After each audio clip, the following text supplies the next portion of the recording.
Hello everyone, welcome to the Trap. My name is Niharika Walia Bhatnagar and this is our 10 MCQs a day series जहाँ पर हम बात कर रहे हैं AFM Module C की. I'm talking about solvency ratio today in terms of JIB examination November 2025. So if I talk about the term solvency ratio, solvency is quite important क्योंकि ratio analysis से पेपर में अच्छे number के questions आते हैं. So when you are preparing for this topic तो इसको अच्छे से कीजिएगा. Secondly, अगर आप इस टॉपिक के किस तरह के क्वेश्चंस पेपर में पूछे गए आप वो देखना चाहते हैं, आपको क्या करना होगा, एक तो हमारी PYQ बुकलेट आप डाउनलोड कर सकते हैं एंड उसके अंदर आपको लास्ट 5 अटेम्प्ट्स के हर एक पेपर मिल जाएगा which is going to be very beneficial for you, ताकि आपको प्रिपरेशन में कोई प्रॉब्लम ना आए, आपको आइडिया हो जाए कि किस तरह के क्वेश्चन पूछे जाते हैं. उसके साथ साथ हमने आपको 12 MCQs एब्सोल्युटली फ्री 1200 MCQs दिए हैं ताकि आप उससे प्रिपेयर कर सकें, और इसके साथ में आपको मोस्ट इंपॉर्टेंट टॉपिक्स की लिस्ट भी मिल रही है. So if you are preparing for this examination तो आप ये तीनों चीज़ें ले सकते हैं एब्सोल्युटली फ्री. हमारी वेबसाइट पर जा सकते हैं या डिस्क्रिप्शन में लिंक गिवन है, वहाँ से आप हमारी वेबसाइट के उस एरिया पे पहुँच जाएंगे जहाँ से आप इसे डाउनलोड कर सकते हैं. This PDF is freely downloadable as well as आप इसको बाद में प्रिंट आउट भी कर सकते हो. तो आपका बेनिफिट है आप जैसे भी उसको पढ़ना चाहो. So let's begin with the session everyone. The first question says if a firm's debt equity ratio is 2:1, which of the following correctly describes its financial position? It has twice as much as owner's funds as borrowed funds. It has twice as much as borrowed funds as well as owner's funds, indicating high leverage. Its total assets equal total equity, or it means the firm is debt free. Date equity ratio 2:1 का basic मतलब क्या होगा? देखिए यहाँ पर मुझे ये पता है कि ऊपर डेट आएगा और नीचे इक्विटी. इसके नाम में इसका फॉर्मूला छुपा हुआ है. डेट यानी बाहर वालों से लिया हुआ पैसा, यानी इन टर्म्स ऑफ लोन लिया हुआ. ये आती है हमारी बोरोविंग्स, और हमारी इसके वैसे कई फॉर्मूलाज है बट हम नॉर्मली मानते हैं कि ये लॉन्ग टर्म बोरोविंग्स है. और इक्विटी यानी शेयर होल्डर के फंड्स, यानी शेयर होल्डर के फंड्स में क्या क्या आएगा? शेयर होल्डर की कैपिटल, इक्विटी और प्रेफरेंस दोनों, और उसके साथ साथ आपका रिजर्व्स भी. तो ये तीनों को मिलाकर बन जाता है ये. तो इसके हिसाब से इसका आंसर क्या होगा? अब यहाँ पर वो कह रहे हैं ये 2:1 है, यानी आपका जो डेट है it is twice as that of equity, तभी वो सेंस बनता है. So in this case the correct answer will come out to be B. Then the next part is consider the following statements regarding solvency ratios. Debt equity ratio measures long term financial stability. A higher proprietary ratio indicates higher independence on the borrowed funds. अच्छा पीछे ना अगर मैं इसका भी बताऊँ ना, ये जो हाई लेवरेज वाला पॉइंट है, ये हाई लेवरेज का मतलब होता है, लेवरेज इज बेसिकली ऑर्गेनाइजेशन के अंदर फंडिंग लेकर आना. आप उसमें जो पैसा डालते जाते हो ना, हाई लेवरेज मतलब बाहर वालों का पैसा इसमें बहुत डला हुआ है. That is how we define the term leverage. ठीक है. तो consider the following statements regarding solvency ratio. Debt equity ratio measures long term financial stability. देखिए डेट इक्विटी तो नहीं, लेकिन हाँ हम सॉल्वेंसी रेशोज को हम वहाँ पर डिफाइन कर देते हैं. But yes, date equity ratio को हम इस सेंस में बता सकते हैं कि अगर किसी का ऑर्गेनाइजेशन का डेट कम है और तो उस सबसे उसको बहुत स्टेबल मानते हैं, और जितना ज़्यादा डेट होगा याद रखिए उतना फाइनेंशियली ऑर्गेनाइजेशन इम्पैक्ट होती है. तो ये सच में मेजर तो करता ही है लॉन्ग टर्म फाइनेंशियल स्टेबिलिटी को. तो I think this is correct. A higher proprietary ratio indicates higher dependence on the borrower funds. अच्छा ये आपका होता है जो प्रोप्राइटरी रेशो है, ये बताता है कि आपके टोटल एसेट्स का कितना हिस्सा शेयर होल्डर ने बनाया हुआ है. तो बेसिकली ना इसके अंदर आप बोरोड फंड्स की बात नहीं करते. प्रोप्राइटरी रेशो से ही नाम पता चलता है, ये प्रोप्राइटर यानी ओनर के पैसे कितने लगे हुए हैं उसकी बात कर रहा है. तो ये बोरोड फंड्स की तरफ फोकस नहीं करता. तो this is wrong. A total asset to debt ratio indicates how many times assets can cover the long term debt. यहाँ पर इसका फॉर्मूला बता दूं तो इसका फॉर्मूला इसी के नाम में छिपा हुआ है, total assets divided by long term debt. Debt का मतलब यहाँ पे लॉन्ग टर्म है. तो आप ये देख लीजिए हमारे कितने एसेट्स हमारे लोन से बने हुए हैं, तो इसका मतलब ये वाला पॉइंट सही है. इंटरेस्ट कवरेज रेशो मेजर क्या करती है? Ability to meet the interest charges from the profits. ICR actually organisation का ना एक बड़ा जजमेंटल वाला पॉइंट है. यहाँ पर ये देखती है कि earnings before interest and tax, जो कंपनी पैसा कमा रही है क्या वो इंटरेस्ट कवर कर पा रही है कि नहीं कर पा रही. अगर ये इंटरेस्ट ही नहीं कवर कर पाएगी तो इसको लोन नहीं देना, क्योंकि ये ऑर्गेनाइजेशन बेसिक लोन्स के लिए भी अभी तक अनेबल है उसकी पेमेंट्स के हिसाब से करने की.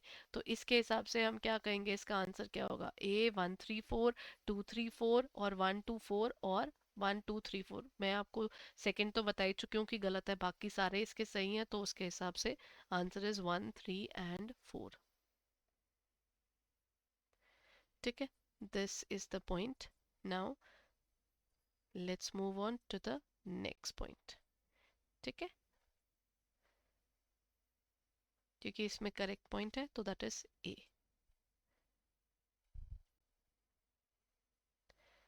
अब चलते हैं आगे. हमारे पास ऑर्गेनाइजेशन में दिया हुआ है balance sheet of the ABC दी हुई है. करंट एसेट्स गिवन है जहां पर आपके पास इन्वेंट्री है, प्रीपेड एक्सपेंसेस है और करंट लाइबिलिटीज भी गिवन है. और कंपनी की करंट रेशो क्या होगी इस केस में. देखिए आपके पास में करंट एसेट्स गिवन है और करंट रेशो का फॉर्मूला क्या होता है. Current assets divided by current liabilities. अगर मैं कहती हूँ मेरे current assets are of 12 lakh rupees और डिवाइड आप किससे करोगे, करंट लाइबिलिटीज से. करंट लाइबिलिटीज कितनी है, 6 लाख रुपीज की. ठीक है, current assets are those assets जो ऑर्गेनाइजेशन एक साल के अंदर अंदर पैसों में कन्वर्ट कर लेती है. जैसे इन्वेंट्री बिक जाती है, फिर हमारे प्रीपेड एक्सपेंसेस हम कितने समय का पहला एक्सपेंस पे करेंगे. मैक्सिमम 1 महीना 2 महीना, उससे ऊपर का तो नहीं करती कोई भी ऑर्गेनाइजेशन. तो जो 1 ईयर के ऊपर होंगे वो लॉन्ग टर्म में काउंट होंगे. तो करंट एसेट्स हमारी वो चीज़ें हैं जो जल्दी जल्दी बिकती हैं, तो उसके हिसाब से इसकी वैल्यू आ जाएगी 2:1. ठीक है. Then comes the next point. The following information is extracted from PQR Limited. उसका EBIT दिया हुआ है और interest on long term date दिया हुआ है. और क्वेश्चन कह रहा है ICR निकालिए. इंटरेस्ट कवरेज रेशो किसी भी ऑर्गेनाइजेशन के लिए बहुत इंपॉर्टेंट है. इनफैक्ट ये आपके प्रमोशन के पेपर्स में भी पूछी जाती है और इसका बहुत ज़्यादा इंपॉर्टेंट एरिया ये बन जाता है, क्योंकि ये पेपर में ना सिर्फ आपके इस पेपर में नहीं लेकिन जो आपकी प्रैक्टिकल लाइफ में है उसका भी इसका बहुत इस्तेमाल है. इंटरेस्ट कवरेज रेशो ये कहता है कि आपकी जो अर्निंग्स हैं वो कितनी गुना यानी कितने टाइम्स ज़्यादा हैं कि आप इंटरेस्ट को आराम से कवर कर पाओगे कि नहीं कर पाओगे. Whether the organisation will be able to pay the interest as well. इसके अलावा एक और रेशो है जिसे हम कहते हैं debt service coverage ratio, DSCR. ये भी पेपर में बहुत बार पूछी जाती है, आपके प्रमोशन वाले भी और इस पेपर में भी. तो ये दोनों चीज़ें आपको पता होनी चाहिए क्योंकि ये आपके लॉन्ग टर्म काम आने वाली हैं, प्रैक्टिकल लाइफ में भी बहुत काम आती है.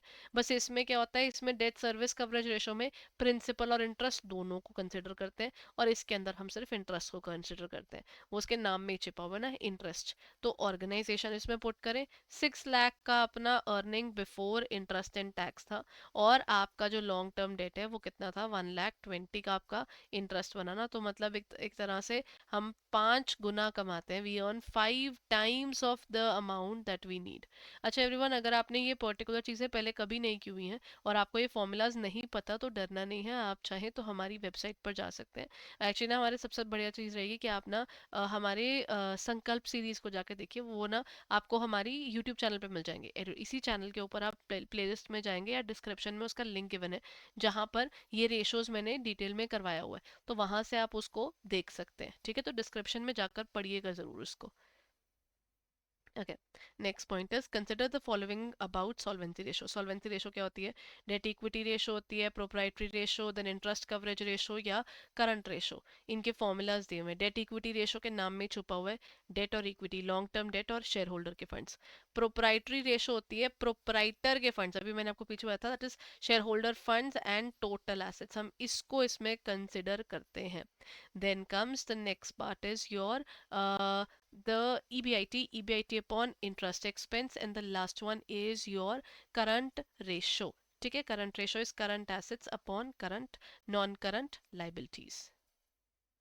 So अच्छा एक और चीज़ एवरीवन, जैसे यहाँ पर हमने पीछे करंट रेशो किया था ना, इसी के साथ में ना मुझे एक और चीज़ करवानी है. I am going back to that specific question but I was thinking कि मैं आपको साथ में लिखवा दूं.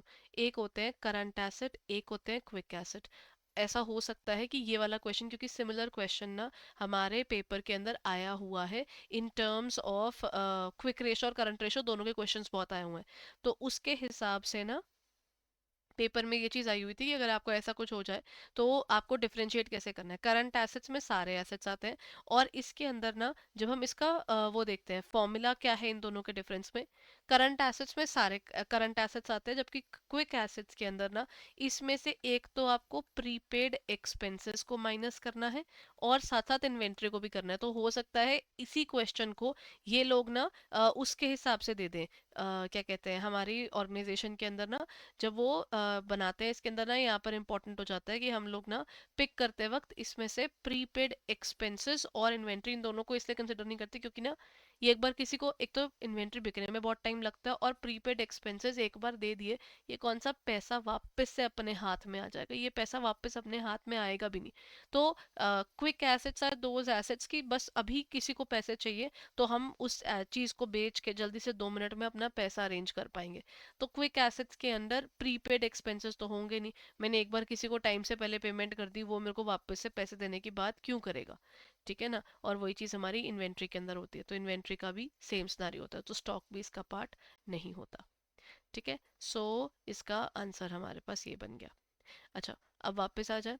अब यहाँ पर ये आपके सारे फॉर्मूलाज दिए हुए हैं। टोटल डेट इक्विटी रेशो आपकी लॉन्ग टर्म डेट और शेयर होल्डर फंड्स की है, दिस इज करेक्ट। ये वाला एक्चुअली फॉर्मूला ठीक है, आप चाहो तो ये फॉर्मूलाज नोट भी कर सकते हो। प्रोप्राइटरी रेशो भी हम पीछे पढ़कर भी आए कि हमारे टोटल एसेट्स का कितना हिस्सा हमारी फंडिंग के साथ चल रहा है, तो इसका फॉर्मूला है share holder funds divided by total assets. Next is EBIT upon interest expense, ये हमने पीछे ही करा है, तो इसमें गलत सिर्फ एक है, वो है आपकी करंट रेशो। पीछे भी आई थिंक हमने प्रोप्राइटरी रेशो की बात की थी, तो इसका फॉर्मूला प्लीज नोट कर लीजिए। आई थिंक हमने यहाँ बात की थी, ये देखिए, higher proprietary ratio indicates are higher dependence on borrowed funds, यहाँ पे ही हमने बात की थी उसकी, ठीक है ना। तो उसके हिसाब से इसका फॉर्मूला आपने यहाँ कर लिया, ये इसका मेन फॉर्मूला है, तो आप चाहें तो नोट भी कर लीजिए इसको। देन इनमें से कौन सी चीज गलत है, सिर्फ लास्ट वाली, क्योंकि अभी हम पीछे पढ़कर आए हैं। Current ratio is current assets upon current liabilities, ठीक है ना। देन कम्स हमारे पास profitability ratio, activity ratio, solvency ratio, ये किस बेसिस पर बटे हुए, ये बुक के ना बिगनिंग में ही दिया हुआ है, मॉड्यूल सी के रेशो एनालिसिस चैप्टर जहाँ पे शुरू होता है वहीं पे। Traditional classification, functional classification, behavioural classification, या फिर बोथ ए एंड सी। वैसे जब हम बात करते हैं इसकी ना प्रॉफिटेबिलिटी रेशोज की, एक्टिविटी, ये जितने क्लासिफिकेशन है ना, ये आपकी फंक्शनल क्लासिफिकेशन के अंडर कवर्ड होती है, ठीक है। क्लासिफिकेशन मतलब जितने टाइप्स में इसको बांटा गया है, ठीक है ना। सो नेक्स्ट क्वेश्चन इज, एक कंपनी की करंट रेशो दी हुई है, करंट रेशो क्या है, 2:1 है। वर्किंग कैपिटल यानी सी ए माइनस सी एल कितनी है, 6 lakhs है। ये दोनों चीजें दी हुई हैं। Find the total of current liabilities, अब कह रहा है करंट लाइबिलिटीज निकालो, ना करंट एसेट्स दिए हुए हैं ना करंट लाइबिलिटीज दी हुई हैं। ऐसे क्वेश्चंस में हम सॉल्व कैसे करेंगे, सिंपल वे है। एक तो है ना, आप ले लीजिए कि करंट रेशो के अंदर करंट एसेट्स अगर एक्स है, तो current assets upon current liabilities is equal to 2:1। तो क्या मैं कह सकती हूँ कि करंट एसेट्स जो है दे आर, क्रॉस मल्टीप्लाई किया तो दे आर 2CL, है ना। तो हम क्या कर सकते हैं, इस फॉर्मूला के अंदर हम क्या सब्स्टिट्यूट कर दें, क्योंकि करंट एसेट्स करंट लाइबिलिटीज के 2 गुना होंगे, तो इसका मतलब जो करंट एसेट्स हैं वो 2CL है, और CL हमारा ये रहा। सेम फॉर्मूला में अगर मैं सब्स्टिट्यूट करूं, मेरी वैल्यू कैसे निकल रही है,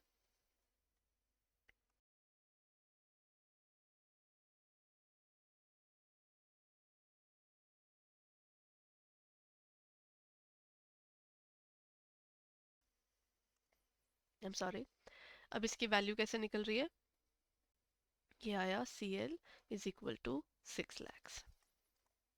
इजी क्वेश्चन, क्योंकि 2CL माइनस CL करेंगे तो सिर्फ CL आएगा, और वैल्यू निकल के आएगी आपकी 6 लाख की, ठीक है। Which of the following combinations best reflects long term solvency? Long term solvency यानी अगर ऑर्गेनाइजेशन को लंबा समय दिया जाए तो क्या वो उतने लंबे समय में सारे अपने लोन्स प्रॉपरली पे कर पाएगा, उनका इंटरेस्ट का डिफॉल्ट तो नहीं करेगा, एबिलिटी टू रीपे उसकी रहेगी कि नहीं रहेगी। तो करंट रेशो, लिक्विड रेशो, ये तो आपकी शॉर्ट टर्म सॉल्वेंसी की होगी ना, नाम से ही पता चल रहा है, तो ये दोनों बाहर हो गए, तो ये पूरा पार्ट ही बाहर निकल गया। Operating ratio is also something जिसके बारे में हम पढ़ेंगे बट आगे। ठीक है। देन डेट इक्विटी रेशो, ये भी हम पीछे पढ़कर आए तो ये लॉन्ग टर्म की थी। इंटरेस्ट कवरेज रेशो, ये भी लॉन्ग टर्म की थी। और प्रोपराइटरी भी, तो ये तीन इकट्ठे हो गए। और ये अब आंसर तो हमें मिल ही गया, इसका मतलब बाकी सारे गलत है यहाँ पे। जीपी रेशो, जहाँ पर आपको प्रॉफिट का नाम लिख गया, वो प्रॉफिटेबिलिटी रेशो है। और स्टॉक टर्नओवर रेशो, ये टर्नओवर रेशो का पार्ट है, तो this is not matching up. That's why the answer is B. Evaluate the following regarding the current ratio. Current ratio के regarding आप evaluate कीजिए. It is also referred to as quick ratio. नहीं, current ratio और quick ratio भी मैंने आपको पीछे उन दोनों का difference बताया, current assets और quick assets का difference बताया, तो उसके हिसाब से ये गलत है. Current ratio of 4 is considered satisfactory. मेरे को एक बात बताइए कि अगर मेरे से कोई पैसे मांगने आए, ठीक है, किसी ने मुझसे, मेरे को पता है कि इस साल मेरी लाइबिलिटीज टोटल 1 रुपी की ही बननी है, मैं अपनी पॉकेट में 4 रुपीज कैश लेकर घूम रही हूँ, मतलब let's make it in lakhs, हाँ, मुझे मैक्सिमम 1 लाख किसी को पे करना है, क्या 4 लाख मेरे को हर टाइम अपने पास रखना क्या समझदारी है? अगर मैं ज़्यादा नहीं, थोड़े से पैसे एक्स्ट्रा ज़रूर रखूं, लेकिन बाकी मैं कहीं इन्वेस्ट कर देती, तो वो पैसा जल्दी मल्टीप्लाई नहीं होता? तिजोरियों में, लॉकर्स में, वॉलेट्स में पड़ा हुआ पैसा मल्टीप्लाई नहीं होता। तो अगर आप इतना ज़्यादा पैसा कैश में रख रहे हो, तो वो पैसा हेल्पफुल नहीं है, तो ये तो गलत है। रादर प्रैक्टिकल लाइफ में हम कहते हैं 1.33 आपका परसेंटेज होना चाहिए। अगर आपको किसी को 1 रुपी देना है, तो आप 1.33 अपने पास रखिए एज करंट एसेट्स, ठीक है। A poor current ratio suggests that the company is operating beyond its resources. This one is correct, ये एक अकेला पॉइंट है जो करेक्ट है, क्योंकि अगर ऑर्गेनाइजेशन के पास अपनी छोटी मोटी रेगुलर पेमेंट्स करने के लिए भी पैसा नहीं है, इसका मतलब वो उसके पास पैसा है ही नहीं, वो कहीं ना कहीं से अपना बड़ी मुश्किल से पैसा अरेंज करके ये वाली सारी चीज़ें कर रहा है। तो सही तो सिर्फ एक ही है, दैट इज़ योर ए। यहाँ पर हाँ, ओनली 3, ठीक है, क्योंकि इसमें सिर्फ 3 है ना जो सही है, बाकी दोनों गलत थे। Which of the following transactions will not have a positive impact on the current ratio? Current ratio पर इसका अच्छा इम्पैक्ट, यानी करंट रेशो जिससे नहीं बढ़ेगी।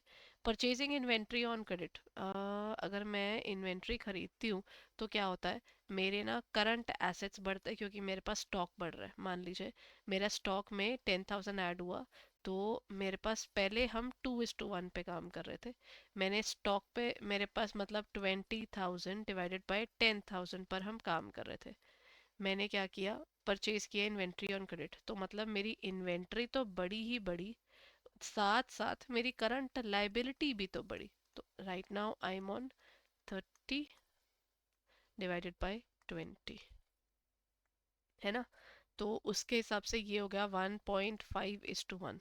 अब मेरे पास यहाँ पर एक पॉजिटिव इम्पैक्ट इधर तो नहीं दिख रहा, purchasing N inventory on credit पर, ठीक है। Paying off a long term date, अगर हम कहते हैं कि हमने एक लॉन्ग टर्म डेट जो है, इस केस के अंदर हमारे पास क्या हो रहा है, we are paying off a long term debt, तो उस केस में हमारे पास पॉजिटिव इम्पैक्ट आ रहा है या फिर नहीं आ रहा। क्वेश्चन हमें कह रहा है which one of the following would not have a positive impact, हाँ, जिससे हमारी करंट रेशो नहीं बढ़ती है ना, राइट। तो यहाँ पर आ गया। अब यहाँ पर हमारे पास नेक्स्ट क्या आ जाएगा, देन नेक्स्ट पार्ट हमारे पास क्या हो जाएगा, next part is basically paying off the long term date के बाद taking out a long term loan. अच्छा, पहले आया paying off the long term date, पहले इसका बना है। अगर मैंने कोई लॉन्ग टर्म डेट ले पे कर दिया है, तो मेरा तो कैश कम हो गया, मेरे current assets divided by current liabilities की बात करते हैं। इसमें ना एक्चुअली ये हो रहा है कि मेरा ना पॉजिटिव इम्पैक्ट पहले में तो नहीं आया, तो ये तो पक्का आंसर बन सकता है। अगले वालों में ट्राई करके देखना पड़ेगा ना। Paying off the long term date, मैंने अगर मैंने डेट पे ऑफ किया तो मैंने कैश से किया होगा, यानी मेरा कैश कम हुआ होगा। तो मान लीजिए मेरे पास कैश में से 10,000 पे होगा, मेरा डिनोमिनेटर वहीं का वही है, मेरा न्यूमरेटर कम होगा, तो क्या होगा, इसी को क्वेश्चन में एक तरह से बना लेते हैं कि जी हमारा मान लो करंट एसेट्स 20 है और मान लो जो करंट लाइबिलिटीज है वो 10 है। अब इसके हिसाब से अगर मैं लॉन्ग टर्म डेट को पे कर देती हूँ तो मेरे तो यहाँ से 10,000 रुपये चले गए। तो टेक्निकली 10 डिवाइडेड बाय 10,000 करोगे तो ये तो 1:1 पर आ गया। अच्छे रेशो से हम कम रेशो पर आ गए। I am sorry. तो ये भी गलत है, इसका भी पॉजिटिव इम्पैक्ट नहीं है। तो इसका आंसर वैसे ही यही बन जाएगा, that is your all of the above, कि सारे ही आपके नेगेटिव इम्पैक्ट वाले हैं। ठीक है ना, क्योंकि इनमें से किसी का भी पॉजिटिव इम्पैक्ट नहीं निकल रहा। Which one of the following would not have a positive impact, इसका पॉजिटिव इम्पैक्ट दोनों का ही नहीं था। Taking out a short term loan, अगर मैं शॉर्ट टर्म लोन लेती हूँ तो पता क्या होगा, करंट एसेट्स तो वहीं के वहीं है। अब क्या हुआ, करंट एसेट्स में एक आपको एक चीज दिखेगी कि आपने करंट एसेट्स में मेरे पास 10,000 यहाँ ऐड हुआ और यहाँ भी, क्योंकि जैसे ना ऊपर और नीचे सेम अमाउंट ऐड हो रहा है। क्यों, अगर मैं लोन लूंगी एक तो मेरी करंट लाइबिलिटी बढ़ जाएगी और दूसरी तरफ मेरे पास वो पैसा कैश में आ जाएगा। तो उसके हिसाब से कैश में या बैंक बैलेंस में जैसे भी मैंने वो लोन लिया होगा वो घूम फिर कर फिर वो भी कम हो जाएगी। तो उसके हिसाब से तीनों में ही हमें नुकसान ज्यादा हो रहा है, फायदा नहीं। तो उसके हिसाब से the answer will come out to be option D, all of the above. ठीक है। So that's it for the day everyone. I hope ये सेशन आपके लिए हेल्पफुल रहा है. So if it has been like that तो please जल्दी से इस सेशन को लाइक ज़रूर कर दीजिएगा. एंड अगर आप हमारे कोर्सेज परचेज करना चाहते हैं then you can definitely go ahead and check it out on our website और इन आवर ऐप. मैं एक बार आपको हमारी वेबसाइट पे दिखा देती हूँ सो दैट आपको आइडिया हो जाए in case you are interested in purchasing the courses. So you just have to go on to the website that is EduTap. ठीक है, चलिए एक बार हम चलते हैं EduTap पर.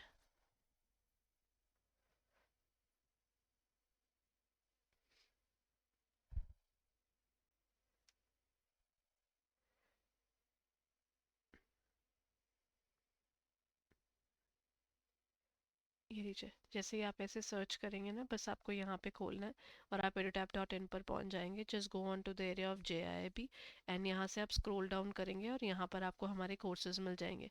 कैप्सूल कोर्स प्योर रिकॉर्डेड है, super crash course pure live है, master course is basically detailed course जो कि आपका कॉम्प्रिहेंसिव कोर्स है. उसमें रिकॉर्डेड क्लासेस मिलती हैं लेकिन जस्ट बिफोर द एग्जाम आपको रिवाइज करने के लिए लाइव क्लासेस मिलती हैं. सब में आपको टेस्ट सीरीज मिल रही हैं, सब में आपको सॉल्व PYQs मिल रहे हैं, सब में आपको मॉक टेस्ट मिल रहे हैं कंप्लीट और चैप्टर वाइज दोनों. तो इफ़ यू आर इंटरेस्टेड तो आप दो ये ले सकते हैं और you can use the code WOW75 and you can purchase the courses. आप चाहें तो सिंगल सिंगल सब्जेक्ट भी ले सकते हैं जो भी आपके रिक्वायर्ड सब्जेक्ट्स हैं उसके लिए. So go ahead and check it out on our website or in our app for further details and please don't forget to use the code WOW75. Thank you so much for being there everyone. Bye bye and take care.